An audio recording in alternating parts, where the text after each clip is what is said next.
Hey, look, I'm consistent across the board. I don't change every year. It's not new year, new me. I'm the same prick all the time.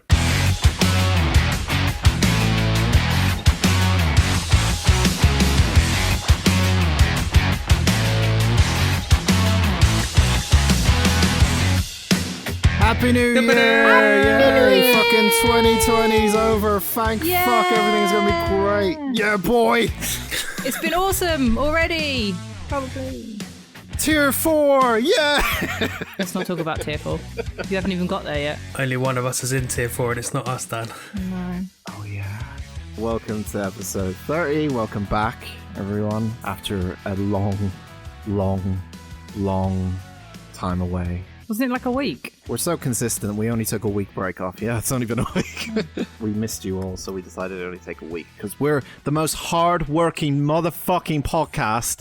And if we don't get any fucking award in 2021, I'm talking to the camera like this is a video podcast. We're grinding this shit. We've been doing this shit for 8 months. We're the hardest working podcast in the world. My name is Dan. Welcome to episode 30, joined by Andy. Hello, Andy. Hardest working, but only one of us has got a job. Are we seriously going to Wow. Who knows? Wow. Hey, look, I'm consistent across the board. I don't change every year. It's not new year, new me. I'm the same prick all the time. I think he meant hardest working at doing the podcast, not... Yes, not being a dick. Well, no, you've probably won that fucking award. Even then, only one of us does all the work, and that's normally me. Andrew Jemima Joyce, get out right now. How dare you? I did not hear that. What did he say? He said he's the only one that works on the podcast. Doesn't matter. Are we going to start the new year with a fucking argument? Apparently we are. Yes. And also joined is Penny. Hello, Penny. Hi. I don't know what else to do anymore. I'm stuck in it now. It's your catchphrase. One word review for 2020 from each of you? Not sure I can say that word on the podcast. Okay, 3 word, because I know the obvious one. 3 word review for 2020. I'm going to go for big-legged crustaceans. Big-legged why? Funny. Just made me laugh. I was going to go for bit shit, innit?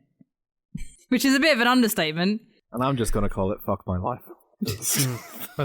Yeah, we're back. The coolest trio in town. We're back. We're ready to get into another year of movies and shambles. Oh, I hope there's actually movies this year. I'm excited. Yeah, that's going to be a bit of a question mark. But we didn't struggle that much last year. But I am worried about the longer this pandemic goes on, the more movies we run out of. Yeah. Like, if that's a thing. Well, Tom Cruise is doing movies and chatting to people. So he's keeping it going. Ooh, and we may hear about that later on.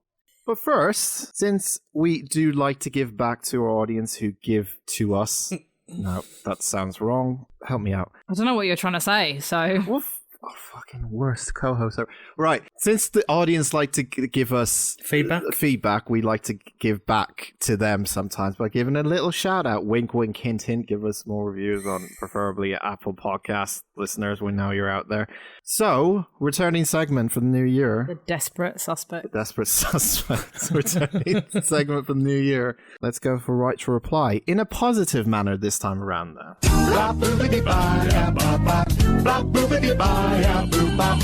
BBC, don't sue us, please. Thank you very much. It's going to be stuck in my head for like a month now. I really hope we don't get like a fucking cease and desist because we're using... They don't use it anymore. It's fine. Yeah, but it's still probably in like copyright. Adam and Joe used it. Borderline. If we say anything, we'll say we got it from Adam and Joe. I love you, Adam and Joe. Don't. Never mind. Yeah, but didn't they work for the BBC at the time? Yeah. Oh, yeah. It was when they were on BBC Music, wasn't it? Anyway, it doesn't matter. Let's be positive. Let's see what happens. Anyway, we're fucked and sued next week. So either way. This comes in from Horn Punch 22 from the United States of America. Yeah, boy. 5 stars, bottom line. When listening to the pod, you want to know that your hosts are having fun.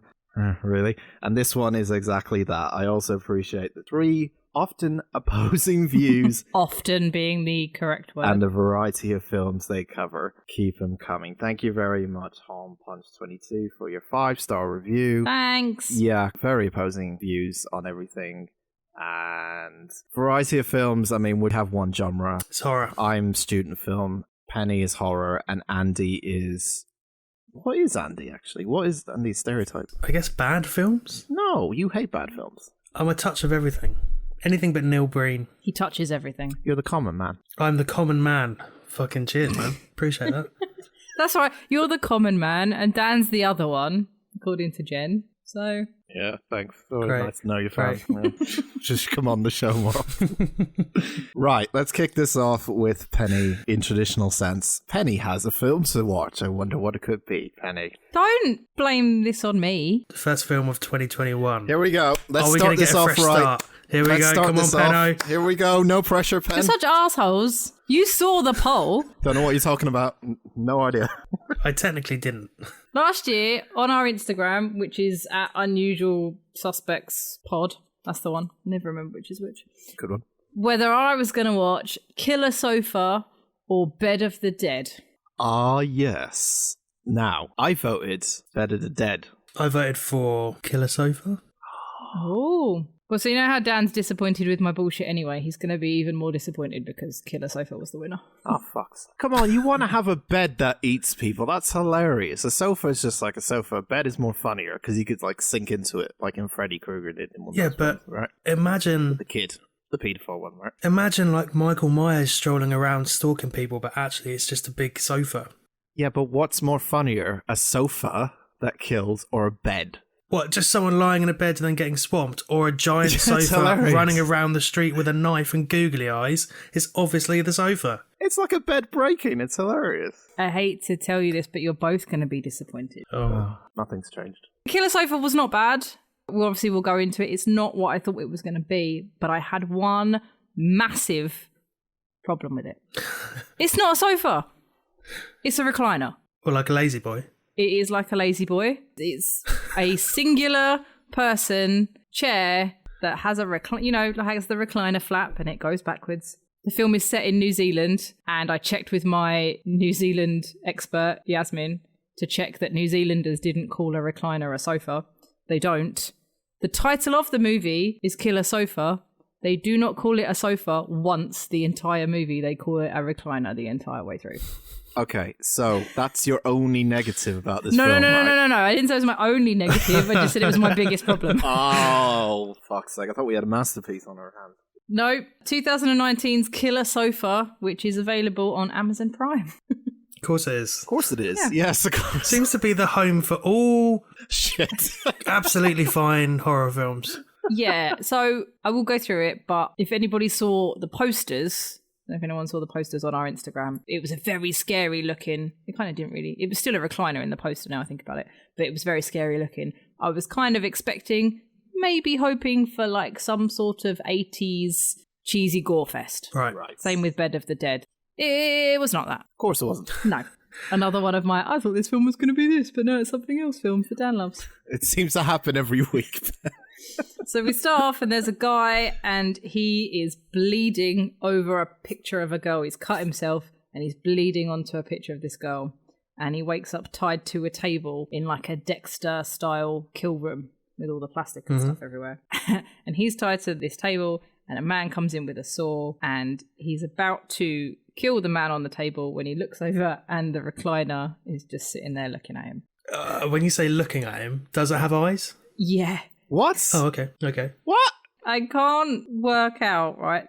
The sofa's really cute. Oh, I for will fuck's switch from sofa to recliner. The sofa's really I cute. thought it was just a normal recliner. I thought it was No. just like a standard. No, it has eyes now. What the fuck? Yeah, it's really cute.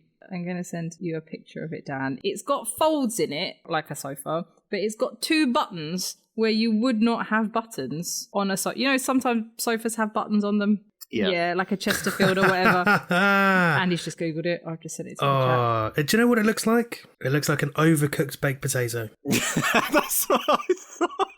He's really quite cute. I quite like him. And although I knew this film wasn't going to be scary, it was made a lot less scary by the fact that the sofa was cute.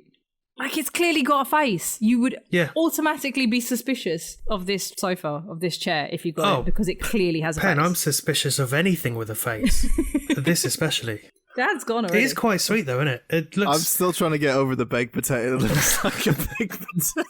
I tell you what, drop a knob of butter on that. You're away. I just had a Oh my jacket God. potato for dinner. I'm glad I had it before you mentioned it, or I wouldn't have been able to eat it. Would have been too cute. Yeah. Anyway, Isn't there just before we go on, isn't there like a baked potato character that looks like this dude, and it's like a is mascot? that a sports thing? Like, I'm sure I've seen this. Like, I know what you mean by it looks like a baked potato. No, There is, but I can't remember what it is. like yeah, a mascot for some company. yeah, I know what you're I talking don't about. know. So the guy at the beginning, he gets cut up by a guy in front of the killer sofa. And then we cut to this guy and two girls, and they're in a storage locker, and they find the sofa, and he's chained up, like just chains across it in a really unsecure way with a little note. And they're taking the sofa out to deliver it to our main characters, who are Francesca and Maxie. So they're just getting rid of a couch. Yeah. It was quite difficult to tell because it's not a new looking sofa. It's clearly like I wouldn't buy it. Potato-like. Yeah, it's kind of Well used. yeah. Yeah. Needs to go to a good home. Gumtree.com. Maxie's granddad Jack runs an antique shop, so that was the only way I could work out that this is why she would buy an old recliner. I couldn't really work out, like, if somebody turned up with that on my doorstep, as cute as it was, like, Well, it might be a refurb project. They might be like upcycling it, but also, I doubt it. yeah. I don't think it helps that the recliner is brown. I don't know what I have against like brown sofas. Sorry to everyone with a brown sofa, but do you know what I mean? What's your preferred colour of sofa, Pen? My sofa's grey at the moment, so it's not too dark, but it's dark enough that if you get something on it, then Boring. It'll be brown soon. this is not going. That's why people have brown sofas. Where are you going with this? Anyway, so they're trying to get the sofa. I hate that I'm calling it a sofa, but it's easier. They're trying to get the sofa out of the storage, and it like one of the girls' hand gets like caught under it, and it nearly like chops off her hand. And you're like, okay, evil sofa, we're going straight in there. And he looks upset with it. I just keep looking at the picture of the sofa of the chair and thinking, It is too cute. where's his mouth? It's the second fold It's the bit in the- under the. But It's the crease. Yeah. is that where she put her hand? No, like under it, like because it's a recliner. Obviously, the flap comes out where you. Penis. Please be more descriptive. You know, the penis. reclining. Yeah. Yeah, flap. that's where his penis would Something be. If this is a model of a face. It doesn't have a penis. It's a sofa. Okay, well, let me tell you this. Is the arms his actual arms? No, it's literally just it's just a chair. They don't So move. they're not used as arms. It's not like the chair Oh. in Pee Wee Herman. Okay. Wait, so this is really killer cushion, not killer sofa. If he's not using all the part of the sofa or the recliner, it's just the killer cushion, but it's his face on the cushion, right? Spoilers, it's not very killery anything. Okay, fine. It kills a few people, but it's not great. Has it got teeth? No.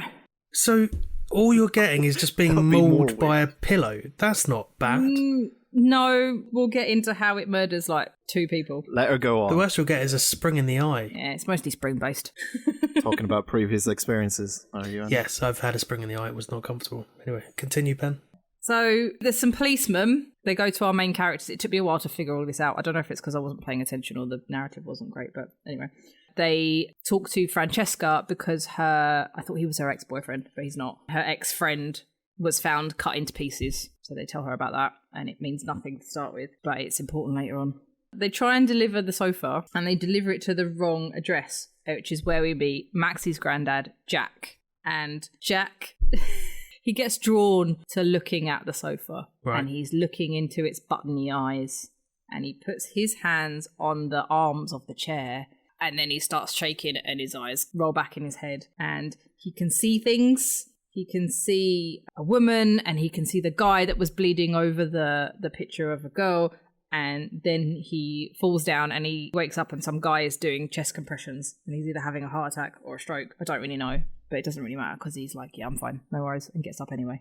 Has he been possessed by the sofa? Well, he hasn't, but it's getting a little more ghosty than I personally would like. Is this an internet sofa? I don't believe he can No. use the internet, no. No. It's no Wi-Fi. No. Oh, of course, no Wi-Fi built in. So Jack's at home and he picks up a folder that he just happens to have and he opens it up and it's got some random research. It's just got like a printout that looks like a page of a book and it's talking about Dybbukks. Dybbukks? Dybbukks. Dybbukk, which I guess is this sort of possessy, demony thing. I don't really go into it much. Okay. Right. He talks to his girlfriend about it and she's like, oh, you've got the gift like your father. None of this is really... Hang on. Yeah, it doesn't... Lord Vader. He's got the gift of what? Picking up the right folder at the right time. With all the research in it. Because he touched the sofa and he could see the sofa's backstory. That's the gift. Oh, for fuck's sake. Oh, he's like Dr. Dolittle for furniture. Oh, it's so good to be back. So good to be back. I really wish people had just sat on it and it had eaten them, but that is not how it goes. Fucking buckle in, everyone. So Maxie and Francesca, they're hanging out. They've got the sofa is in Francesca's apartment and they're sitting on an actual sofa, and then they put the recliner in front of them with their laptop on it so they can watch it. And sorry. No, go on. I'll have more questions. Yep. Go on, sorry. And then Maxie leaves. They finish watching the movie, and Maxie leaves. And then the sofa's looking at her out the window. It's like turned, and you can see it looking at her out the window. But because it's got like an actual face, this is so stupid. it's like I can't work out if it's better because it has a face, or would it have been better if it didn't have a face? Do you know what I mean? I think if it didn't have a face, it would be funnier. I don't know, because I laugh, but it was kind of cute. Like, there's bits where like it looks out the window. There's a bit where it like pops out from behind a door. This is so fun looking in through the window. Ben. What? It's like the other ones that you had are like they're weird and crazy and stupid, but this one is about a cushion, essentially. It's just like having a big pet. Yeah. A big potato-y pet. I'm not quite sure where they were going with it, but I have watched worse films. I didn't hate it as much. I mean, it looks funny. I think because the sofa was too cute. It was too cute. I couldn't hate him. Yeah. If I saw that face looking through my window, I would laugh. So Maxie's gone. Francesca goes to sit on the sofa, all right? And this was one of the other problems that I probably shouldn't have. She sits on the sofa with a mug and the kettle. She's got like her pajamas on, like little pajama shorts on, and she pours hot water from the kettle into the mug, sat on her chair. What does she do with the kettle after she's poured it? Puts it on the floor. What a fucking idiot. I'm like, so you've boiled your kettle in another room, you've taken it to a recliner, which may move, so you may spill boiling hot water all over yourself. Sure it's not a teapot or something? No, it was a kettle. But either way, it had hot water in it. Like, even if it was a teapot, it had hot water in it. Don't know. Maybe they couldn't afford a teapot, so they just use the kettle. Maybe. Yeah, maybe. Although- They do different things, though. Thanks for clarifying. My next note just says, oh no, she's going to get sexy on the sofa? Question mark. With the kettle by herself. Let's go. So the kettle and the mug are gone. They're on the floor or something. And the chair reclines, because it's a recliner, not a sofa. Right. There's some sexy music. And she starts, like, stroking the arms of the sofa. And, like, playing with the little lever thing that makes it recline. So it does have a penis.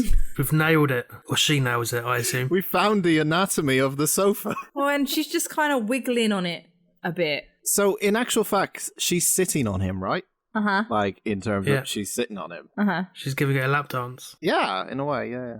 Well, then it was all a dream. So she's dreaming about getting sexy with the sofa. That's even weirder, though. Yeah. Like, it's weird to give a chair a lap dance, I think. It's weirder to dream that you're giving a chair a lap dance. Hey, don't knock it until you tried it, mate. Well, I've never dreamt about giving a chair a lap dance, but doesn't mean I haven't given a chair a lap dance. Never given a thought. There's a nauseating thought for everyone. So Jack needs to do some research about Dybbuk's, so he goes to YouTube. Of course. And there's some kind of occult guy that pops up in these YouTube videos throughout the film, and it basically tells him not to touch a Dybbuk, but it's too late because he's already touched the sofa. And he basically says it's going to make you feel like shit because you've touched it. It was, I don't want to say an interesting way to stick in some exposition, but it was certainly a way to stick in some exposition.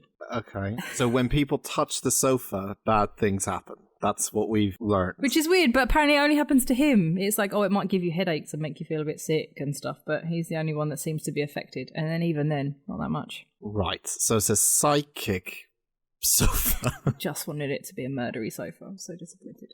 Okay. Anyway, Francesca gets up from her dream the next day and she walks into the living room and there are candles on the floor going up towards the sofa. And on each of his arms, there's like a little plate of cookies, and on the other arm, there's like a little cup of tea. Oh. And it's kind of cute because the sofa fancies her. Like, no one else is in her apartment. The sofa kind of likes her. And it's cute because he's got a cute face. Yeah. Yeah. But it's weird, Well, isn't it? I'm just thinking about, the actual coming together, no pun intended, if they were to, make love, might be a painful experience for one of them. Well, they also have to talk about how Francesca's had quite a hard life because men get obsessed with her. Oh, Right. tell me about it. Yeah, she's had a lot of problems with boyfriends and just men and some women, and she's got a lot of restraining orders on people because people just seem to get obsessed with her. Is she good looking? She's all right looking. She's not my type, but... All right. But now she thinks she's so bangable that even a sofa, an inanimate potato, wants to fuck her. Is this all in her head? No. Oh, I thought because she thinks that everyone loves her, even a sofa, Even a sofa. loves her. Yeah. Well, it has got a face, so... Yeah. Of her ex. She's got a new boyfriend, and his name is TJ, and the only reason that works is because he's actually gay, so he's not obsessed with her because he's gay, apparently. Okay. And then we get a little bit of footage of the guy that was murdered at the beginning, because they're investigating his murder. They find he was into the occult, and he was obsessed with her, and they find like little voodoo dolls of her and stuff like that. So that's when she starts like telling the police that people are obsessed with her all the time. So because people are obsessed with her all the time, apparently including sofas, Andy, do you have a question? No. Just carry on. Because the sofa is into Francesca, doesn't really like TJ. Who's TJ now? Is that the gay guy? TJ's the gay boyfriend. A gay guy. So he's Right, at home yeah. on his own with the sofa, and he's What if the sofa's gay? sofa's not gay Oh. How do you know? Because he was chatting up Francesca. because it likes Francesca. That was in his dream, right? No, it actually got her cookies and tea in real life. Yeah. Oh, that bit. That yeah. bit was in Okay, real life. sorry. Yeah, I say in real life. Okay. So, That was real. so TJ is cooking. He's got the oven on. He's having a little sing, and the sofa sneaks up on him, and then it. Whoa, hang on. How can a minute? What? Sofa sneaks up on him? How? Eventually, we find out the sofa's got quite a wide range of movement. But yeah, the sofa ends Has up it got wheels? just. Doesn't matter. It snuck up. Yeah, it snuck up on him. It's better than a bed that eats people, isn't it? I don't know. I'm going to watch that and we'll find Well, out. that would have logic behind simple things as movement. Like, how does it move? We don't know. Like, how could it move? Yeah, but not having this conversation this early into the year. Carry on. Keep going, Penno. So it sneaks up behind him. The reclining flap, that's what I'm going with. The flap comes out. Yep. Yeah. And a bit of spring or metal comes out and stabs TJ in the leg and like cuts it. Right. He calls Francesca for help and she's at the police station. So her and the police go down there and find him. There's smoke everywhere because the oven's still on.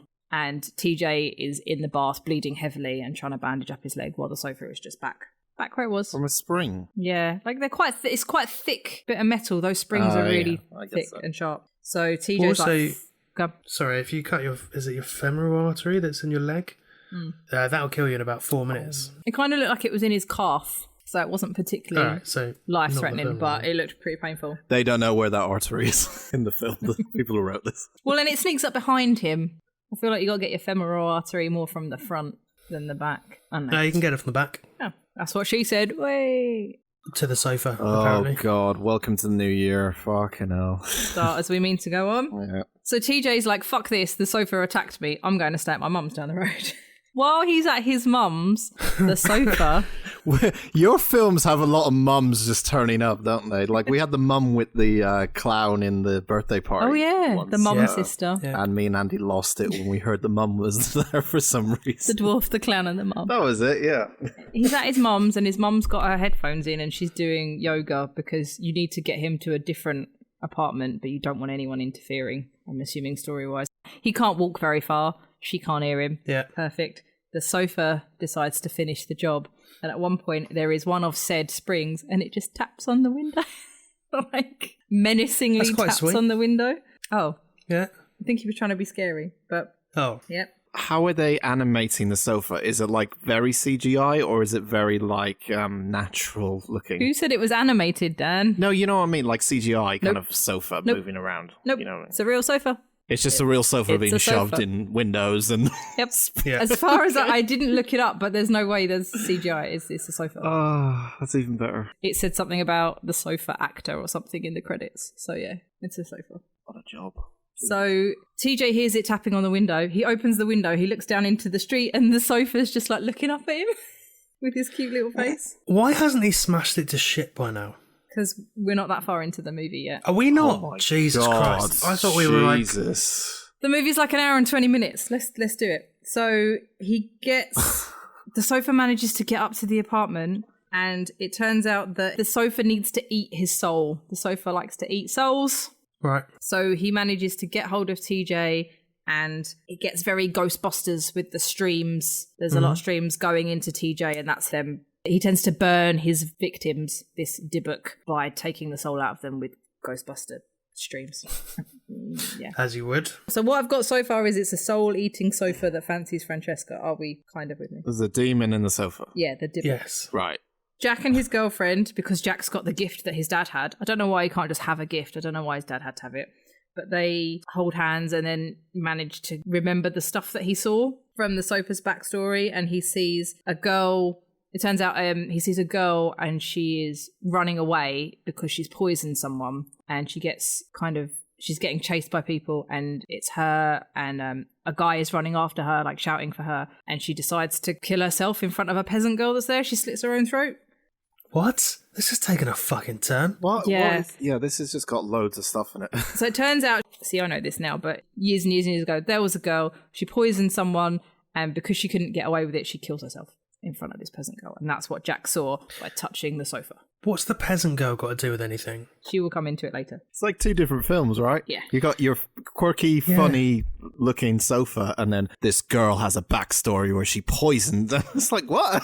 Yeah, I've been playing a lot of Assassin's Creed over Christmas, and now all I can think of is like a sofa in ancient Greece, watching peasants getting stabbed and Jumping off. It wasn't a bad film, but it turned into more paranormal than I thought it was going to be. And paranormal horror movies are not really my bag. It's not your As jam. much as I love internet ghosts, Definitely not.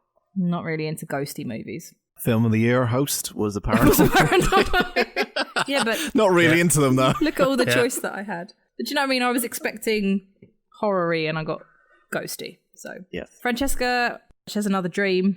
She sees a trail of underwear that leads to a candlelit bathroom. So she's having like... Ooh, that's so fast. Well, I thought he'd like made her a bubble bath. And How does he purchase I don't the know. underwear? Does he go to Ann Summers? I don't know if it was hers Just already. stares with some fucking... I assumed it was hers already. I didn't think about that, but I just assumed it was her underwear. Eases the money that gets lost down the side of the sofa. Prime delivery. This is which day one shipping. Maybe he is an internet sofa. He is a bit. So she's having more sexy dreams about the sofa. And then Okay. she's hanging out in her apartment and the sofa moves and it freaks her out. So she calls Maxie to investigate and she's like, I can't stay here. Can I stay at your house? And as they leave, the sofa watches them leave from the balcony. Don't go. Yeah, it's cute. It's one of the most romantic scenes of the 21st century. So we have to see what happens to TJ. It's now the next day. TJ's mum bangs on his bedroom door and she's like, TJ, I need to tidy your room. And she's hoovering. And she's got one of those hoovers with like the long nozzle with the little bit on the end that goes into it. You know, it's not Dyson. It's not a decent hoover. And she is hoovering. Other hoovers are And she opens his door. She like hoovers into the doorway. And then she puts the hoover down. And it's still hoovering to do something. And then she realizes the hoover's making a weird noise because it's sucking up bits of TJ. It looks like it's sucking up like salmon and hair, and then you see an eyeball. And I'm like, I don't know how that would, you know how like my practical effects, it was not good. So he becomes a milkshake. Yeah. Yeah. Pretty much. Imagine trying to suck up an eyeball with a Henry Hoover. It's just never going to work, is it? No. Yeah, Henry's face would be frowny. Unless you don't have like the flat bit, like the brush on the bottom, and it's just a... But it wasn't. If it's just the tube, it's really easy to suck up an eyeball. If it's the flat. Almost perfect, I would think. Exactly. After listening to this, I'm not going to feel the same about looking at Henry Hoovers now, because I'm going to feel like they're fucking possessed or something, because their fucking face is staring at me half the time, you know? Possible. Yeah. Anyway, let's crack on with this. It's starting to get hard work. Yeah. That's going nowhere. Francesca gets a text from the policeman, and you know I've been mentioning the policeman thus far. Yeah. Yeah. This was the first point when I realised his name is Inspector Gravy. Yes! No! It goes so perfect with potatoes. Oh, it's so good. Because he texts and he's like, Francesca, I need you to come down to... His name is not Inspector Gravy. Come on. Yes, it is. I'm pretty sure they don't say it before then because I would have twigged. But he sends her a text. He's like, you need to come down to the station because they found TJ. And it says, from Inspector Gravy. It's one of the greatest names of all time. The thing is, after that, they said it quite a bit. Like, people just call him Gravy. So I think that was the first time they mentioned it. Gravy, you're a good cop. I'm also not sure. He works with another... I'm not even sure she was a policewoman in the end. I don't think they ever said her name, but I think I looked her up and her last name was Grape, which was even weirder. But... Gravy and Grape. This is my perfect film. Yeah. This is my perfect That's film. the cop film you want to see, innit? Yeah. Gravy and Grape in cinemas now. So because everyone's obsessed with Francesca and now her boyfriend's dead, they give her a list of the people that she's got restraining orders and stuff. And they're like, could any of these have done it? And she's with Maxie and they're like, yeah, this guy, Ralph, he's Maxie's cousin and I fucking missed a bit. Anyway, so before Francesca gets to the police department, there's a creepy guy who happens to be Creepy Ralph who turns up on her doorstep and he wants to marry her because he's got strong bones. That's one of the things he uses to try and convince her. Sorry. He's like, I've got strong bones. Not like TJ, he's got weak bones. You should marry me. We'd have strong babies. And she's like, I'm not marrying you. Sorry, Ralph. You mean muscles? Nope, he says No, bones. strong bones. Strong bones? Yep. Yeah. That's his chat-up line. Drinks lots of milk. Yeah. Plenty of calcium. Yeah, it's a fucking calcium king or something. What the fuck? What is this? Maybe that's attractive to like, Women? yeah, like maybe somewhere deep inside we want men that can give us babies with strong bones. I don't know. Yeah, next time you go to him and say, yeah, I've got a really strong bone and see what happens. Yeah. So she leaves to go to the police station and he breaks into her apartment and he puts a camera in her apartment and the sofa watches him the entire time he does this. And it's great because he's on one side of the room, right? And he's putting the camera in a vent or something and it goes back to the middle. You can see that the sofa's looking at him, like looking to the left or whatever. And then he goes over to the Wi-Fi router and like checks the Wi-Fi. So the sofa's then out of shot again and then it goes back into the middle, but the sofa's looking at him the other way. So like the sofa is like not having any of this. This is the greatest three-way triangle romance horror The film ever. sofa's so good. Yeah. I actually am not that mad with this film. I actually would want to watch this, I think. But it wasn't bad. I was just disappointed because it wasn't what I was after. What you wanted. Yeah. So then Ralph, because Ralph is creepy, he takes a bra. He takes one of Francesca's bras and a hat and he pulls the bed covers back and he puts the bra and the hat on the bed so it kind of looks like a face with the bra cups being eyes and he smushed this like sun hat so it looks like a mouth. Why? What is he getting out of this? Don't know. Then he gets onto the bed, right? But he gets onto the bed. I couldn't work out how to describe it. So he's crouching like on his knees. Yeah. Like if you're pretending to be like a little armadillo or something hiding, that sort of like fetal position, but on your knees. Is this making any sense? No, I'm kind of doing it. For the purpose of the tape, Penny is now demonstrating what us to do. Yeah. Then he starts I assume he pulls the covers over and he starts making out with the hat and stuff. And then I assume he's pretending to bang it, but like he's on his knees and he's just moving up and you can just see him moving up and down under the sheets. And I was just like, well, surely your dick is like, I don't know. I overthunk it. There's more to love than just dick, Penny. Yeah, and let's be honest, Pen, he's got a strong bone. So he has got a strong bone. He's got strong bones. So all you see is this like lump of Ralph moving up and down under the covers, talking about Francesca. And then the sofa, it turns out eventually the sofa can stand up straight, like the recliner can stand up. It's not always... No, okay, no. It's not. And when I say straight, I mean straight for like a recliner. Yeah, I see it. You're looking at the room and you can see him going up and down under the bed cover and then you just see the sofa being like... peeping round the corner. Peeping round the door. It was really cute. Right. I mean, I've got no real issues with this so far. No. I don't either. The weirdest part for me is the fucking names. What, like Ralph? Inspector Gravy, Mrs. Grape, Ralph. Terrible. So the sofa's not happy about this, obviously, because he loves Francesca. So he gets an iron and he smacks Ralph in the head with it. Kills Ralph. Right. We don't really see much of this. It's a lot of implied murder. Is he dead in the bed? Yep. With the bra on his face. Yeah. So now Jack has figured out that Francesca's got the sofa. He didn't realise that his granddaughter's friend had the sofa. Francesca's still freaked out, so she's hiding at Maxie's house and she's like, can you go and check on the recliner? She's like, what? I'm going to go and get you like your laptop and stuff. And she's like, yeah, can you check the recliner's okay? Fine. Because it's got feelings. Yeah. We then cut to, there's a lot of weird cuts here. We're watching Gravy. Gravy's at the police station. And he's watching some videos. Turns out his wife has left him. It's got nothing to do with anything. Oh, poor Gravy. Yeah. His wife and his kids have left him. He's watching a blog and he sees the sofa. Were their names like, were their names like Yorkshire Pud and Turkey or something? I don't know. But he sees the sofa in the background. So Maxie goes to Francesca's apartment and she sees that Ralph is dead, and she walks in, but you can see like he's out on the balcony and you can see from like torso to head, and then he like slides away, you know, like when you pull well, not when you do it, but when you see someone pull a body. Yeah. So the sofa is pulling Ralph along the balcony. You don't see that bit, but then you see the sofa push him off the balcony. He's standing up straight and Ralph is over him and he chucks him off the balcony.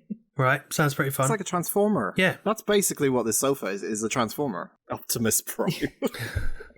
Maxie treads on a peg and the sofa hears her and he chases her and he traps her into a room. And to escape, she climbs out of a window and falls into a wheelie bin, like perfectly into a wheelie bin, and the lid shuts on top of her. No getting out of that. Nope. Is this a comedy? I think so, yeah. Yeah, it feels like it. Yeah. So Francesca's at Maxie's house and she starts to hear whispers. She hears someone going, Valerie. And I'm like, oh, the sofa's at Maxie's house already? Why won't you come on over, Yeah. Valerie? So I'm like, oh, did the sofa get to Maxie's house? No. It then cuts to the sofa whispering into the drain, the sink in the kitchen at Francesca's house. And she can hear it from Maxie's house? That's quite impressive. From the drain? The mouth of the sofa moves a little bit and you can see him saying Valerie into their like kitchen sink. And it's like whispering all the way to... Oh, fuck off. No, this is getting too stupid now. No, he's a magic sofa. Yeah. I know, but still, come on. So the police go over to Maxie's house and Francesca's like really worried about her. She's been gone for like 2 hours and I haven't seen her. Graving grape. So they go to find her. They go to Francesca's house and they call her and hear the wheelie bin ring. But then when they go downstairs to check out the wheelie bin, Ralph's in it instead. It's like a different wheelie bin. I don't really understand that, but they find Ralph dead in the bin. Mm-hmm. Francesca's at her house now and the sofa starts talking to her. It starts saying, Valerie.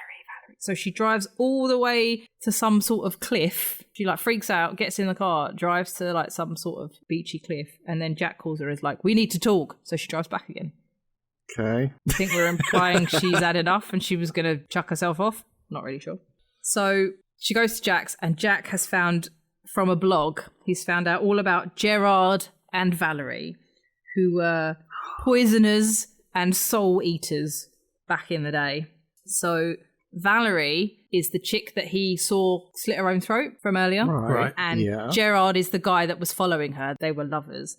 And then, sorry, killer sofa people, this is when I was out. It turns out that the peasant girl that she killed herself in front of, whose name I didn't write down, Jack's like, she killed herself in front of Madame Curie or whatever. Some peasant, not Madame Curie. And Francesca goes, oh, that's my great-grandma. Why didn't she fucking bring that up earlier? I don't think she knew. It was like he goes, oh yeah, she killed herself in front of like Margaret so-and-so. Mary St. Clair. There we go. Thanks for looking it up. Mary St. Clair. And she just goes, oh yeah, that's my great-grandma. Oh. I don't need to connect all these ghosty dots. No. You know what I thought the twist was, right? Was that because this sofa had an attraction to the girl and that she had a restraining order on previous people or exes or whatever, that one of the exes managed to magically turn himself into a sofa and he was stalking her, but as a sofa, because the only way he could get close to her is becoming an object, not a person. Well, Yes. I've written a better fucking story than this one. Kind of with you. well, Dan, you've Bon Jovi'd it a little bit there because you are halfway there. Oh. And he's living on a prayer? I'll have to ask him. Oh, Jesus Christ. Our jokes are getting worse every year. Yeah. She was like, oh, people were obsessed with my great-grandma too. That's why it's the same as me. So they reckon that Valerie kind of lives or is like connected to Francesca, which is why everyone's obsessed with her. And then they're like, oh, so Gerard's spirit is in the sofa and that's why he loves her, I think. Right? Okay, wait. Yeah, it's hard. Do they explain how his fucking spirit is in the sofa? I don't think so. I think because it's a Dybbuk.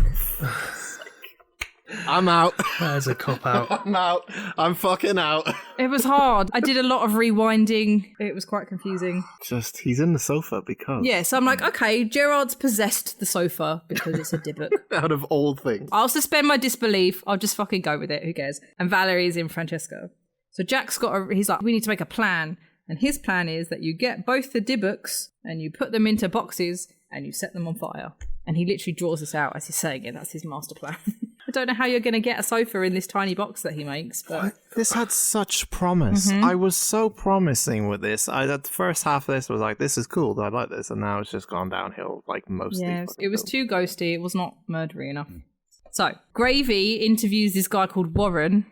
The ex that was cut up, his name was Federico. The ex that got cut up from the beginning.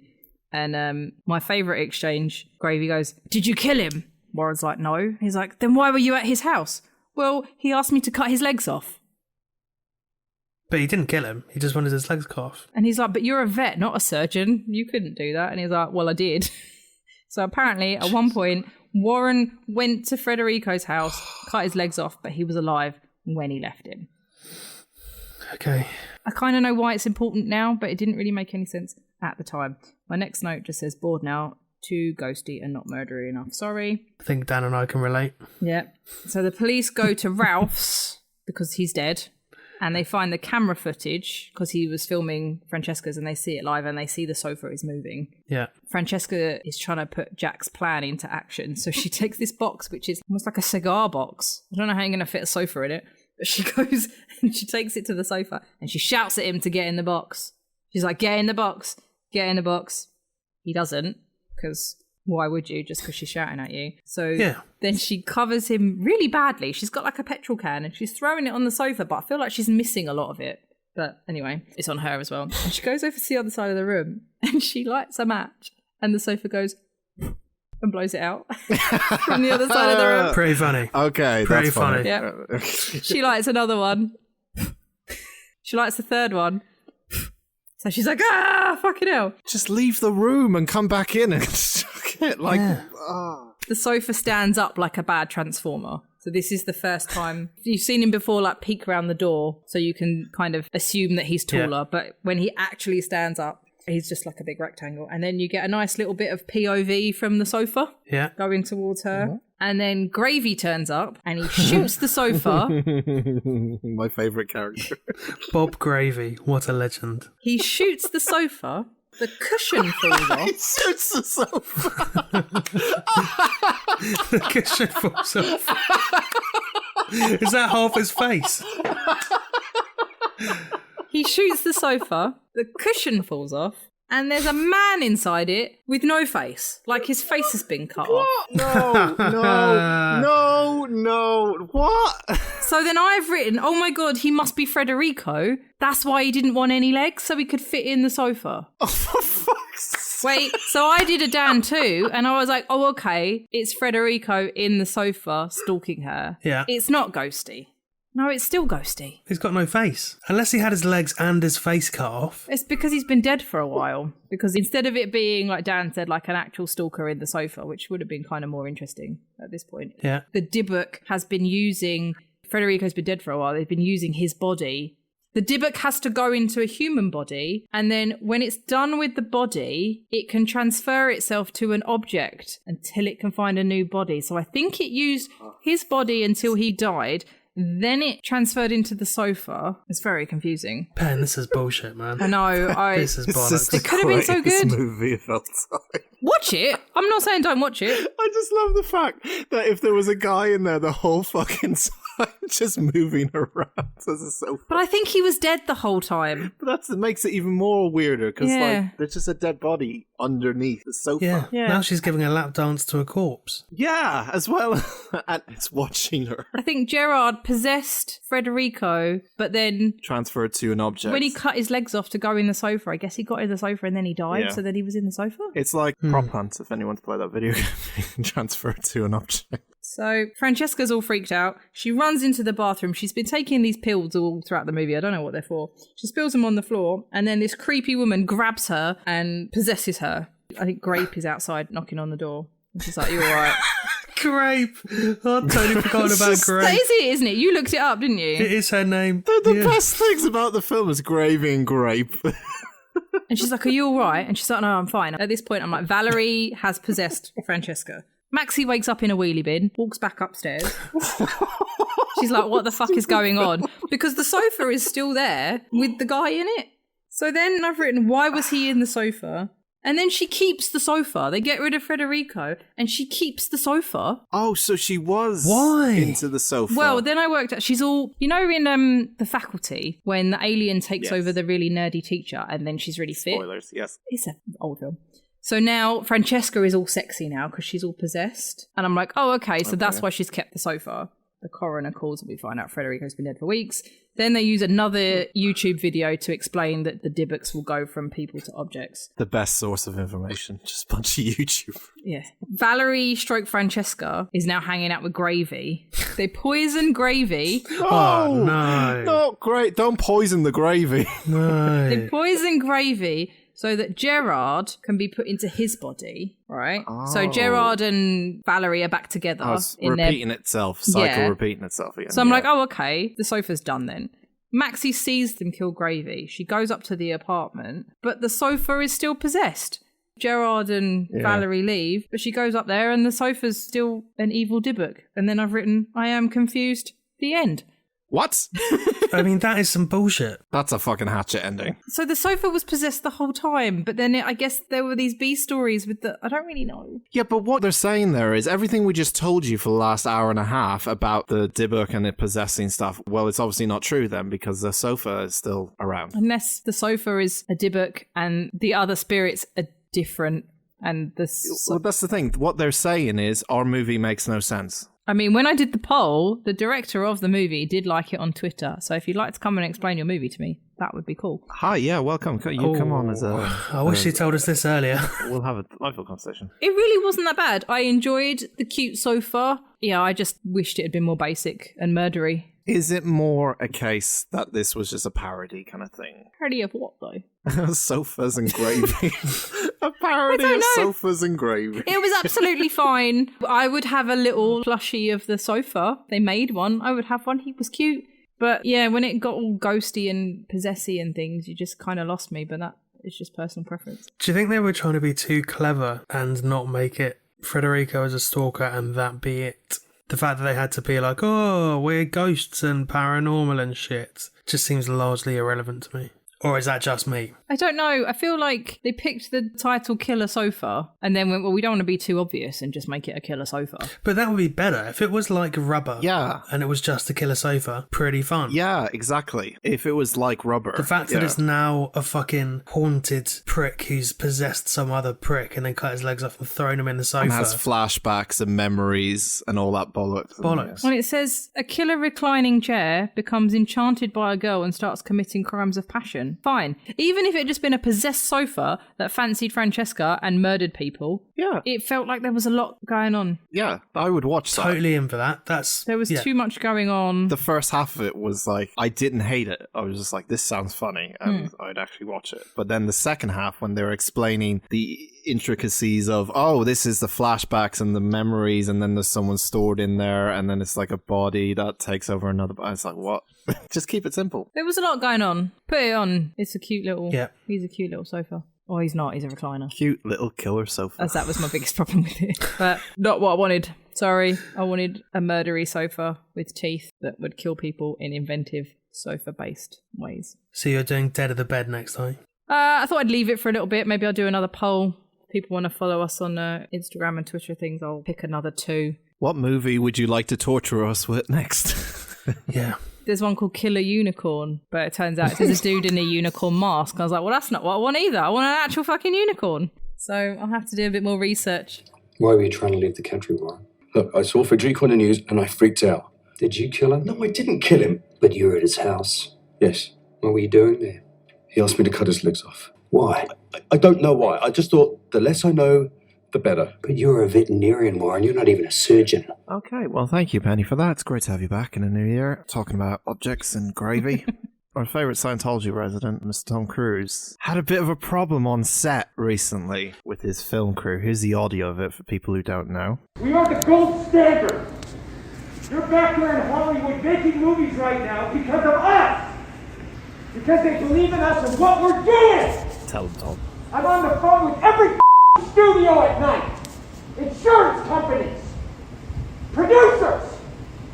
And they're looking at us and using us to make their movies.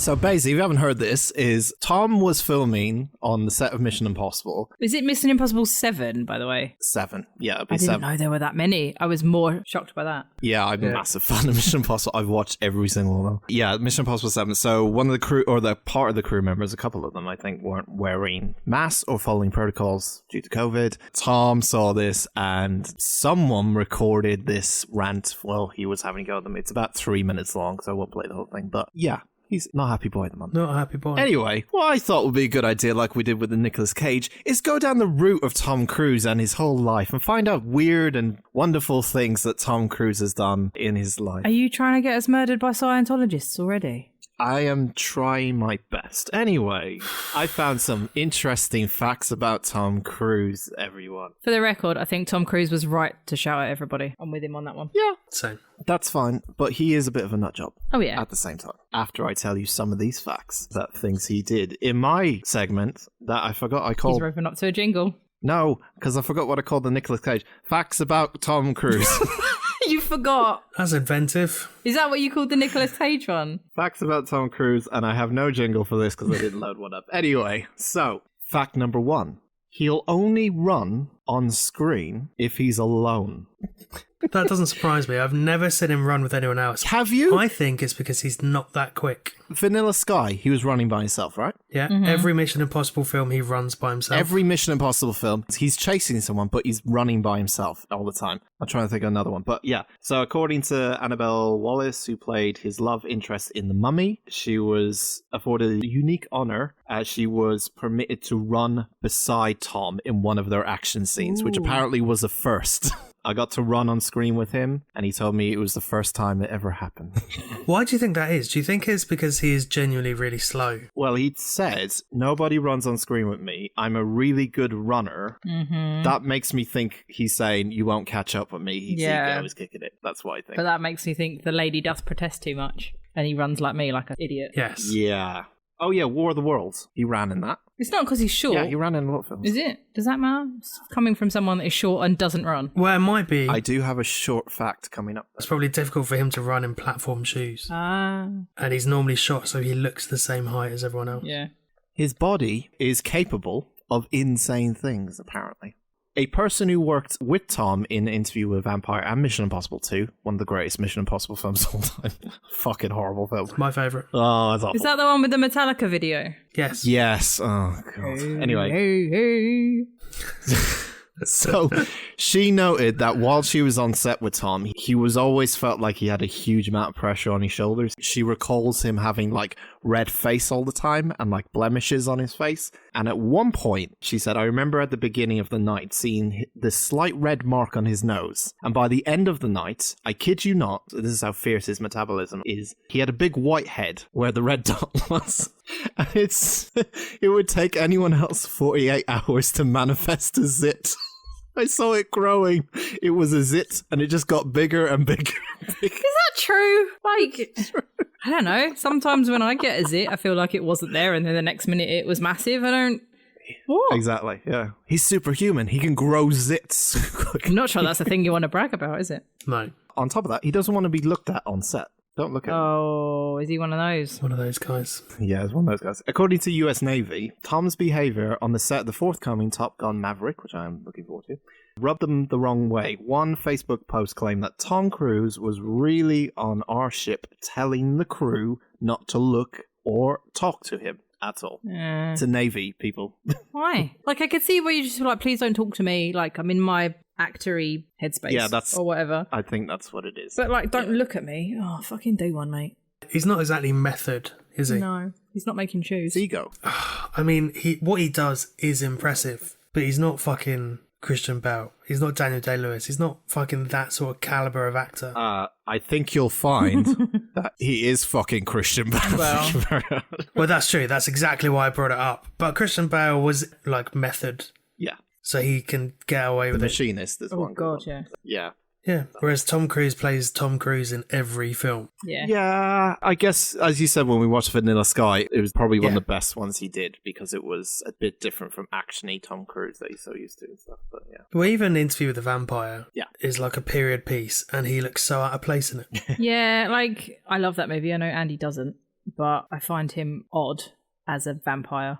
It's distracting, isn't it? Yeah, I don't know. Because I'm just like fully expecting him to start running and then, you know, jump off a building and then fucking punch a sailor in the face and whatever. I don't think they have that because I don't watch Tom Cruise action movies. But I just think he was... I don't have anyone else that could have been the stat in mind, but I just think he was just odd. Either way, more odd facts. He auditioned potential girlfriends before marrying Katie Holmes. He did. Vanity Fair expose claimed that the Church of Scientology set him up with a first date between Tom and his third wife. The piece also stated that auditions had been held to find Nicole Kidman's replacement, as they put in quotes. Much of the content of this article was denied by official Scientology camps. I mean, it can't be easy to date as a famous person. I wouldn't date Tom Cruise, though, if I was a woman. No, I can't imagine it's easy to date as a famous person, full stop, let alone as Tom Cruise. And not even me having a dig at Scientologists, but being part of such a controversial religion and things, and, you know, them being sneaky and private and stuff, I can't imagine it's easy. So imagine being that famous, where you could be like, I want a new girlfriend, go find me some decent ones to go through, rather than me having to use, like, famous Tinder. Yeah, but auditioning them? Famous Tinder. Well, you say auditioning, but, like, X Factor stuff. it depends how you know, maybe they get through the first round and then you're like, oh, let's start, you know, you do the next, what's the next round in X Factor? You get past the first auditions and then you go a bit deeper and you're like, oh, actually, they're a Tory. Let's... Judges' houses? Yeah, you get, oh, actually, they're a Tory. We'll get rid of them and then we'll send the next lot that are good to Tom. He hasn't got time to work out the Tories from He uses tricks to appear taller.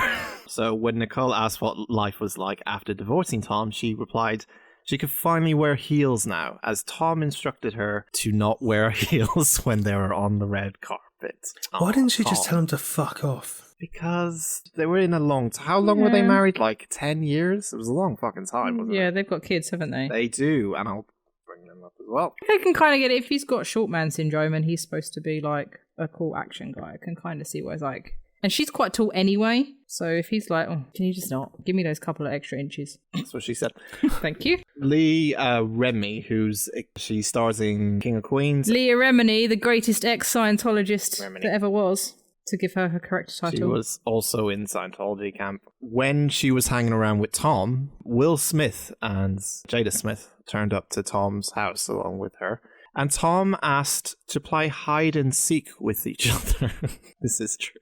That's weird. What? This happened recently, apparently. No, it can't be that recent. Yeah? Leah Remini is so anti-Scientologist. She has been for a while Yeah, now. when she was in the Scientology camp, which I think was about... Oh, so it didn't happen recently. All right, well, like at least 10 years Sorry. ago. I'd say about 10 years ago. Tom organised a game of hide and seek in his home with his celebrity friends Will Smith and Jada. First they thought he was joking, but no, he literally wanted to play hide and seek with a bunch of grown-ups, which was probably close to a 7,000 square foot house. I mean, if you're gonna play hide and seek, that's the place to do it, so I give him big ups for that.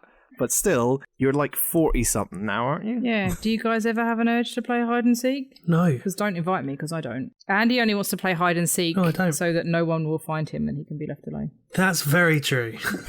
That's an everyday task for Andy. This also sounds like a thing Andy would do. That time Tom Cruise freaked out over cookie dough. So... when he was filming Mission Impossible, apparently he wanted someone to make cookies, which allegedly led to a meltdown because he couldn't find the cookie dough. So he went to his assistants, who were terrified of offending Tom. He pointed at them, saying they were lying, that they couldn't find cookie dough. Tom was like a child who said, after being told, no, we couldn't have any cookie dough, he was shouting at people. Yeah, he's fucked. Oh yeah, and he said this line, which made me think, absolute douchebag. He said to his assistants, I'm here putting one hand above his head and you're down here putting his other hand below his waist. So do me stuff because you're there, you know, I'm top of the pyramid. That's what happens when you have too much money and you can have whatever you want, whenever you want, though, innit? Yeah, I mean, none of this surprises me. All right, sorry. Side note, you can get little bags of Ben & Jerry's cookie dough, and they are delicious. Send them to Tom.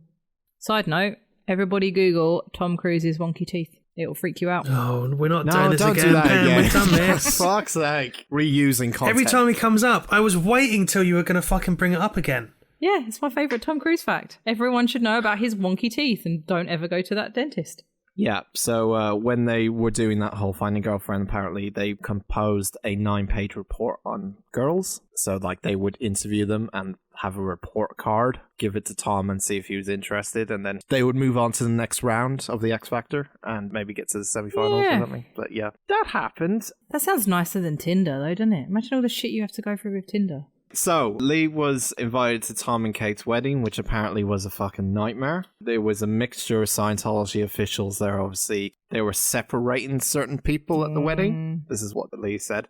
J-Lo was there, apparently, being separated. It's fucking weird. And they had to say, no, she's with us, and they couldn't be together, like, on the same tables. It was all that kind of the shit you expect from a shit wedding, where everyone has to sit next to people they don't know. Fuck that. By the way, fuck that shit. I hate that. I won't go to your fucking wedding if you put me through that shit. Yeah, don't do that at your wedding. It's a dick move. Nobody wants to mingle with your friends. I'm not responsible enough to talk to strangers, so... No, that's true. Andy should be separated. Yeah. And I can't do small talk, so that would go well. So basically, don't invite either of them to your wedding. No, don't. Or just put the three of us on the same table, Yeah. and we can just have the rule of the roost. Zoom call us. Just Zoom call us. Oh, I love a good Zoom wedding. Oh, it's my favourite.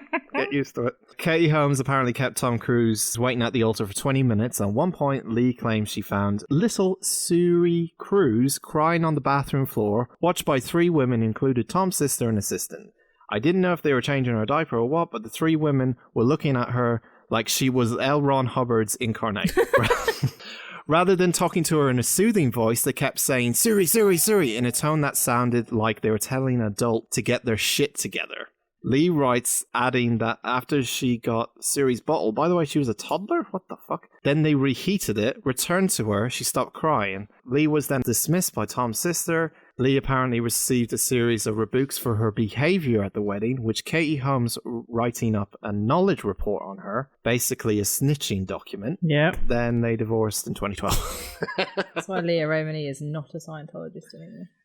Not that one specific reason, but... And the last one was when Tom Cruise... I didn't know this as well. Tom has adoptive kids. Yeah. With Nicole Kidman? With Nicole Kidman, right? So when they split up, this is another thing that Lee said, was when she met the kids, they were told by Tom, are you going to go see your mom or something? And said, not if I have a choice. Our mom is a fucking SP. Scientology shorthand for suppressive person, someone who speaks against the church and who members are forbidden to see or speak to. So apparently Tom has brainwashed his kids. You're trying to get us cancelled in the first episode of 2021. Anyway, that's my fun facts. Fun facts about Tom Cruise. Yes, he's a nice guy. He's a nice guy. We go missing. It's Dan's fault. Can we just close this bit out with allegedly? He's a nice guy. Yeah, I don't know if you should He's a nice guy. call it Tom Cruise He's facts. a nice guy. No, He's come on. such a He nice guy. was perfectly... He should have shouted at those people for not following COVID guidelines. I'm Yeah. in tier 4. Fuck these people. I get that, but the reason I did this segment was to show people, even though that people will be like, yeah, well done, Tom. Good on you for telling people off. He's still a bit of a bellend. Allegedly. Someone's going to As find us well. dead in a wheelie bin because of Dan. Fine, I'd Scientology shit. Oh, there you go, I said it. There we go. Dan's an SP. Dan's views do not... Who's match that up. outside? Why is there a car pulling up? Anyway, that's me. Andy, what have you got? Over Christmas, I was looking at the films that are going to come out next year. Oh, yeah. Or this year, in fact, now that we're in 2021. And I found out that they're doing a reboot of Resident Evil. Did you know that? Mm-hmm. The TV show? I know about the TV show, Resident Evil. No, they're doing a film with... No. I think it's a film. Yep. With all of your favourite characters in it. No, they're not doing what they did with Monster Hunter and the old Resident Evil again. No. So here's some good news for you, Dan. This film is not done by Paul W.S. Anderson. There's going to be no Mila Jovovich in it. Oh, thank God. But to celebrate this good news, I watched all 6 of the Resident Evil films. You did not. I did. You fucking madman. Yeah, it was... What the fuck It's is wrong with impressive. you? It was not fun. I did not have a good time at all. How long did it take you to watch all of them? Like, how close together did you do this? I was watching one a day, so I watched the first one, which is a genuinely good film. Yes. And was like, cool, on a roll. Second film, watched that the next day, and that was fine. Third film, starting to go downhill now. Then I watched the 4th and 5th film in the same day, and by this point, I just wanted to be done with it. I feel bad because normally I check in on you when you're quiet, but I obviously didn't and you needed it with this. Well, you did, but I was busy watching shit films. It was driving me insane. If you told me you were going to do this beforehand, I would have been nicer to you for this podcast. And then I watched the last film the following day. So I watched the back end, the last 3, over probably 24 hours. Oof. And let me tell you this. Is that why you're in a bad mood? Yeah, it's why I was particularly glum for a long time. Let me tell you this. They are not good. Yeah, I fucking know. I mean, I haven't seen them, so tell me how not good they are. Okay, so the first film, and I'll blast through all of them pretty quickly because there are other points. So the first film is about a woman called Alice who works for the Umbrella Corporation, and she there's like some breakout and she has to go down into this basement called the Hive. The Umbrella Corporation do a lot of biochemical testing, and essentially they release the T-virus. So this is what the game is based on. Is it about a zombie apocalypse, sort of? I never played the games. Is that where they go when they graduate from the Umbrella Academy? No, but that is what I kept thinking. No, the Umbrella Corporation, yeah, they were making a virus called T-virus, and it's basically based in Raccoon City. Okay. Like, the fictional city is called Raccoon City. I'd live there. And in the games itself, the virus gets released, they don't know where it came from, and then it's traced back to the Umbrella Corporation, pretty much, when it gets out. Everyone turns into zombies once they... Yeah, so the first film, Pen, is almost like a straight horror with like action elements in it, and it's quite good. It's genuinely like tense at points. Quite a long pause there, though. It wasn't. I was trying not to lie. It's tense at points. Like, it's a good film. There are some good set pieces, decent soundtrack, good cast, and then they just go a bit weird. Like, the more into it you get. So the second one is they're now outside of the Hive, which is the underground testing facility, and they're in the city of Raccoon City, and they have to escape before there's a big fucking bomb. There's like side plots. They have to rescue this dude's daughter. Okay. I'm assuming there's a bomb to blow up all the zombies. Correct, yeah. The third film, they're now in the desert. This all takes place with this one character, Alice. So Alice is in the desert. She's in the desert. She's not in any of the games, but she's the main star of this. That's like The Walking Dead, though, isn't it? Norman Reedus is Daryl, and then he wasn't in the comic books at all, and now he's everyone's favourite. True. I fucking hate Daryl. Norman Reedus is lovely, though. Okay, so they're in the desert. Somehow she's now got psychic abilities, and she can blow shit up with her brain. She learnt that at the Umbrella Academy. Well, she would have learned that at the Umbrella Academy. She meets Claire Redfield, who's one of the characters from the games. I think in the first 4 films, there is only 3 characters that are in the games. Chris, Claire, and Leon, I think those are 3, yeah. Jill is in the second one. Jill, isn't it? Yes. And you've got Nemesis as well. He's like a big fuck-off zombie guy. Yeah, Nemesis, yeah. His name is Nemesis. Mm-hmm. He's not just her Nemesis. He is called Nemesis. Both. He's like a very, very zombie. Okay. Yeah. The 4th one's my favourite, by the way. Are you fucking serious? Because it's so stupid.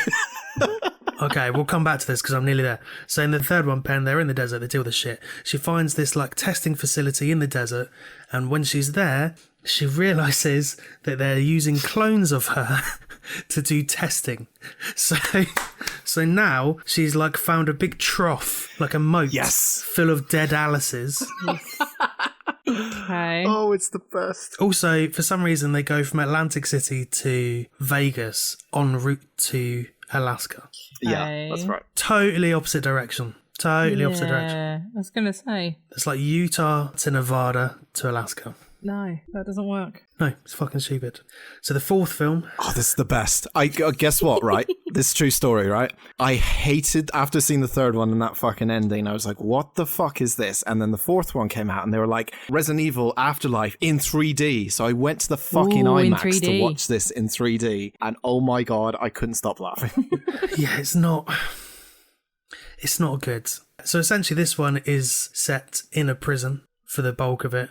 And you know it's set in a prison and they have to escape because Wentworth Miller is in it. Oh, yeah. And at one point he says, I know how to get out of these prisons. And someone else says, yeah, I'm sure you do. Oh. They've obviously seen Prison Break. Apparently they're set in the same universe then.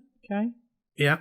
The 5th film, which is, I think, the fucking worst one. Retribution, is it? Yeah. I've seen parts of it. It's almost unwatchable. Is that the one with the big battle, the ships in the water and stuff? Is that one? That's the end of the 4th one. Oh, yeah, no. Okay, I'm thinking the other one. Go on, sorry. Oh, no, maybe it is this one. So the 5th one, they've captured Alice at the end of the fourth one. Okay. And she's now in this testing centre owned by Umbrella in the Russian Sea under a thick block of ice. Remember, we've gone from basement Yeah. Yeah. to in Russia. Yeah. Vegas to Alaska. This film is even worse. This film gets worse, right? So they go through different like parts of testing places to see how the clones would adapt. Essentially, they're using it to test clones. That's the whole premise of this film. Clone testing. What are they testing the clones for? Like, what are the clones going to do? To see how they would react to zombies and stuff and that sort of crap. So, how do they want them to react? Do they want them to kill them, or do they just want them to be like, ah, zombies? They're just testing to see if they would survive against the zombies. Okay. They should probably be testing to, like, kill or get rid of the zombies, right? Yeah, but they're trying to make money off it. That's the thing. They want to sell it to other countries. Fifth film, now you get the people that you would expect to see from the game. You get Leon, you get Ada. They're all back. You've got fucking Wesker. Barry. Wesker's in it. Barry? Is that real? Barry? Yeah. Barry. He's in the first game. Barry. Don't close the door, Jill. You nearly became a Jill sandwich. It's a famous line from... Who is he? Sorry. Yeah. It's one of the greatest video game lines of all time. You nearly became a Jill sandwich. I'm in. Jill is also in it. So you've got these names that are in the franchise now, in the video game franchise. The problem is the actual film is wank. Doesn't make any sense. It took them 5 films to get the computer game people in it. Yeah. At one point, Barry and Leon are fighting Nazi zombies. No real understanding why. Like all of the zombies in the other films have been sort of slow moving or dopey. It's just tropes. These ones can drive and fire weapons. They can drive. They can drive. I've heard of a lot of different types of zombies. Like you said, there's the slow moving, there's fire. But I've not heard of driving zombies. By the way, that doesn't happen in the games. This is all fucking Mr. Director and Mila's fucking... Do they drive automatic or do they drive stick? I mean, I didn't get a good look inside the vehicle, unfortunately, Penno.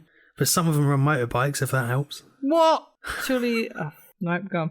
So they have flashbacks of other different zombies that you've seen throughout the series. Ones that ride horses, ones that tie their shoelaces. No, you've got the driving ones. You've got regular, sort of slow walking ones. You've got, in the fourth film, in the prison film, they have this giant guy with an axe who is in it for maybe 5 minutes. And the only reason he's in it is because they can use some 3D.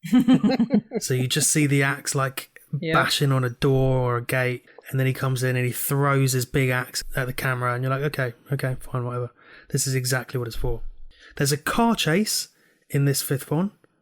Why? Because the zombies can drive. She gets in like a Rolls-Royce Phantom and then decides to fucking have a car chase in it. Well, she doesn't decide to, she gets chased. Well, that's why they have a car chase, because she gets chased. So you've gone from the first film, which is like a tense horror action film, to Fast and the Furious with zombies. Fast and Furious, Zombie Drift. I'm in.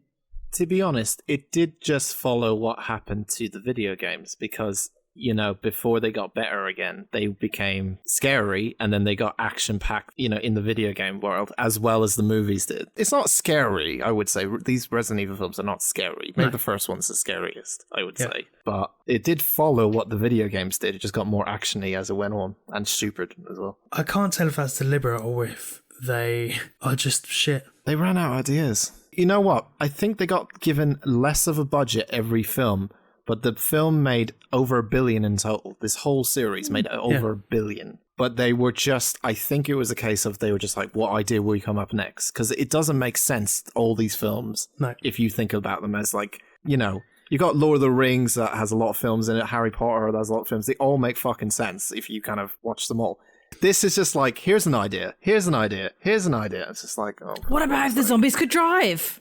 Yeah, considering they were all written by Paul W.S. Anderson. Yeah, fucking great guy, isn't he? Like, that's the thing that I don't understand. Because at the end of the fifth film, you've got Alice is now survived and she's out with Leon and Ada and Wesker, who's now become her best mate. He's in fact the president, and they're about to take on... Wait, her best mate's just become... Right, so Wesker is the bad guy, essentially, and he's like... In the games, right? Yeah, in the games, and he's kind of like this dickhead who wears sunglasses, and he's a fucking macho prick, so I like to call him, but yeah. So at the end of this film, she's now mates with him. He's become president. And they're standing on top of the White House about to start an all-out war. With like, zombies in general. I mean, that's fair. Like, the zombies are the enemy. Okay. Well, he had taken away her psychic powers and then given them back to her at the end of this film. That was nice of him. Yeah, very kind.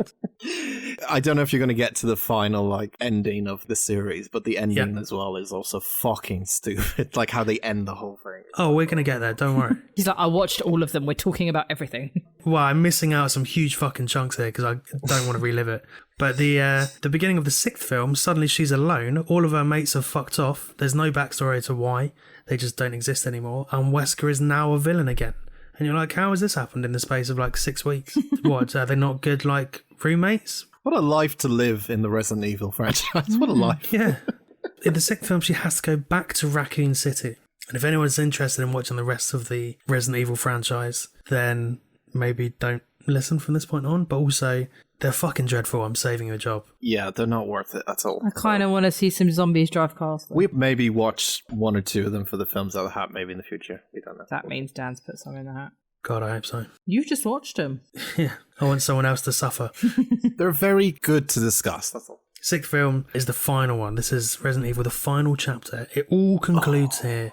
She goes back to Raccoon City, where it all started. It culminates in a fight with her and Wesker and some other people. And it turns out that she is a clone and has been a clone the whole time.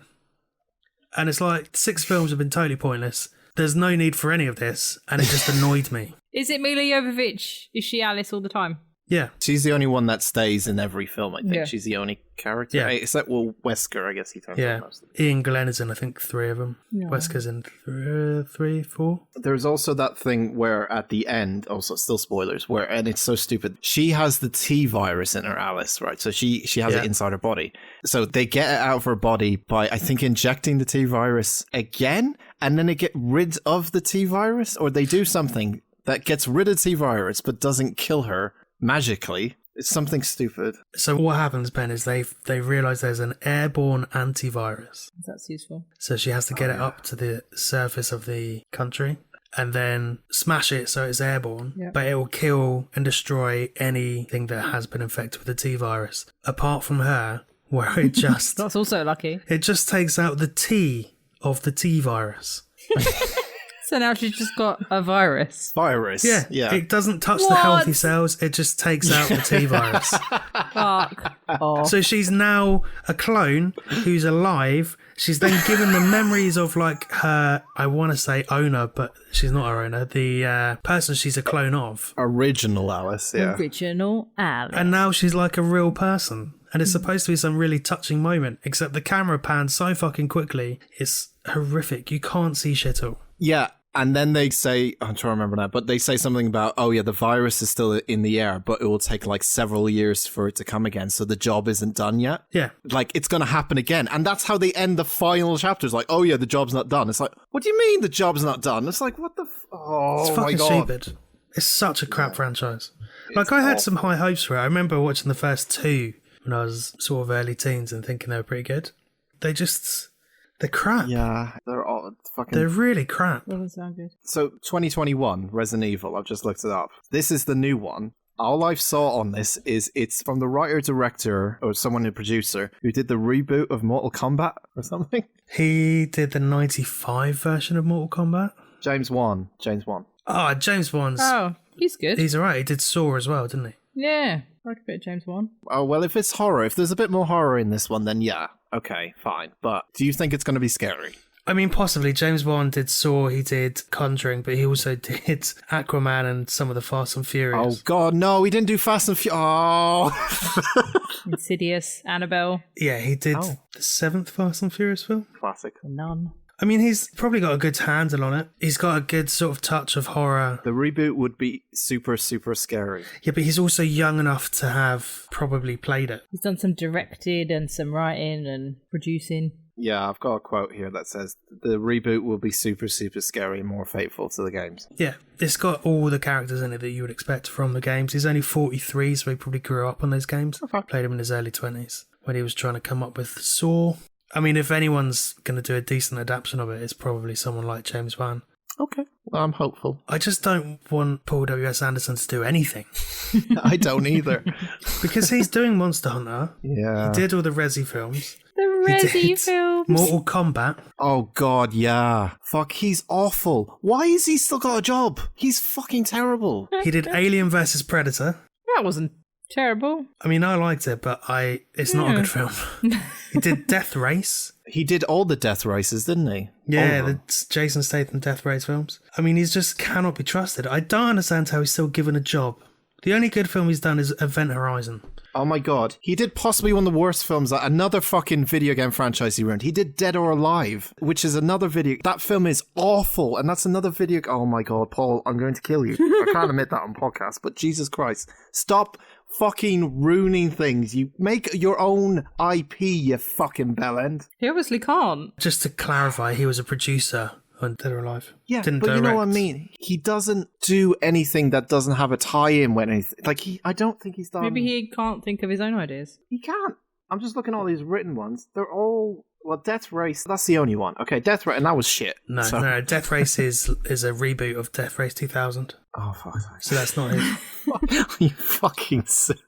This fucking guy's a hack. He's an absolute hack. Fucking hell. Also, just really quickly, and I'm not making light of this, there were 2 very serious accidents on the set of Resident Evil 6. One person died and another lost an arm. Shit. So the fact that he's been allowed... I know accidents happen and stuff, but the fact that he's been allowed to do another big stunt incorporating film like Monster Hunter is just ridiculous. Yeah. So that explains why I've been a real cheery chappy with you both, because I've been putting myself through the ringer just for you and for the listeners. Oh, we appreciate it. Thank you for watching all the Resident Evil films. You're welcome. Next week, Underworld. No, don't you dare. Hang on a minute. No. I watch all these shit films so you don't have to, and I don't get a thank you. Fuck you, Dan. Because Underworld had promise, and I like Kate, and I think she's cool, but then it just went bad. But this was the same. Resident Evil was the same. The first film was good. Yeah, exactly. I really liked it. It's not video game sort of... What's the fucking word? Loyal. It's not loyal to the games, but... Do you think Dan will like me more if I watch the Super Mario Brothers movie and talk about it? Because that's video games.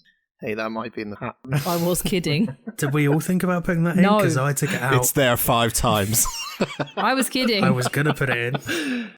Anyway, we're going to restart our film out of the hat. So we're going to watch it next week, and then we'll do it every other week. So we're just going to kick it off next week and then do every 2 weeks. So Let's pick one. We put some new ones in. ladies and gents, we put a lot of new things in. We reviewed, discussed, and decided on personal picks that we think would be good to discuss after having some history with this. Did you get a shorter drum roll for 2021? I don't even know if I've got a Oh drum my roll. God. It's just- Get a longer one. No, it's so long. Oh, Yeah, I love the long one. That's what she said. I did everything else, but I may have forgot to get a I'll proper drum put it roll. in post. I'll save this as usual. Christ.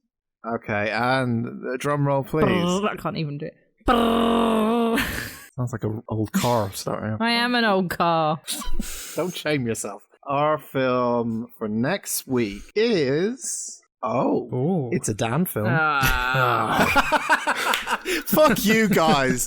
I've been tormented enough. Give me a chance. I'm going to get a turtleneck to watch it because it'll be something film student-y, won't it? Not really. I think, but this is interesting because we had An anime! No, we had a recent conversation about this actually, and it's weird that this came up because I think this is a good time to talk about Is it. it Super Mario Brothers? This is It's because you It's put it Super in Mario 5 Brothers. times. It's Resident Evil. It's the whole Resident Evil franchise. Our film out of the hat for next week is Casino Royale, which is a James Bond film, which we did have a discussion Fucking about. hate James Bond movies! No, trust me. I am not a James Bond fan. No, wait, pen. I'm not a James Bond fan, but after seeing this, I kind of became one. No. Casino Royale is an amazing film. I don't even want Tom Hiddleston to be James Bond because I don't want to have to give sit it a through. chance. No, I don't like James Bond Have you films. seen it? Have you seen it? No, because I don't like James Bond films. Okay, I didn't need... That's what I'm saying. I don't like James Bond films, but when I saw Casino Royale, the Daniel Craig, when he came in to his debut, it was amazing. This film is so good. Anyway, after earning his 00 status and license to kill, secret agent James Bond sets out on his first mission as a 007. Bond must defeat a private banker funding terrorists in a high-stakes game of poker at Casino Royale. It is a 2006 film. Penny looks so sad. I've never seen her have this reaction. Like some of the shit films that have come out. She hasn't even seen it. This is a good film. Yeah, but I've seen James Bond films and they're boring. Which ones have you seen? Which ones have you seen? Tell me now. They're always on all the time at Christmas. Fox. I've seen... She's like Dr. No, that one from 62. It's crap. Yeah, this is like... one. I've seen a Pierce Brosnan one. They're awful. And I don't know, my mum and dad like James Bond, so I've seen bits of ones with every face Pierce in. Brosnan film, most of them are fucking terrible. No, I've seen some with, what's his name? Craig David. What's his name? Craig David. What the fuck? She doesn't even know the guy. Fucking hell. Craig David. Casino Royale with Craig David. That will be next week. Daniel Craig. I'd watch that in fairness. Pen, would it make it better if I told you that this was a 2 hours and 24-minute film? Oh, I'm so excited. I love this film, and I know Andy kind of likes it as well, right? Yeah, I think this is a good film. I think it's a decent film. It's one of the better ones in recent years. It is, yeah. This and Skyfall are one of the best ones. So, Casino Royale next week. When I have fun talking about it. Penny looks so sad. I've never seen her this sad before, and she hasn't even seen the fucking film. No, I'm slightly worried she's going to burst into tears. You make sure you fucking tune in next week. It could be a classic. There you go. Penny, sad Penny, Craig David Penny. What's her social? Who cares? You can find us on Instagram and Facebook at Unusual Suspects Pod. You can find us on Twitter at Unusual Podspect. You can find me not talking about James Bond at Penny_photopit. At Dan Toxel. At Choices21. All of that next week. I'm not coming. Talk about stuff. She might not be here next week. Pen, did you say your mum likes Bond films? My mum doesn't really like anything. Sub her in. We'll take Helen instead. We'll have her. Yeah, all right. Talk about Craig David. You can do the crap beforehand and she can come and watch it with us. I would listen to that. Join us for episode 31 next week. Thank you very much for listening. Fucking happy 2021, Goodbye. everyone. Bye. Bye. Craig David.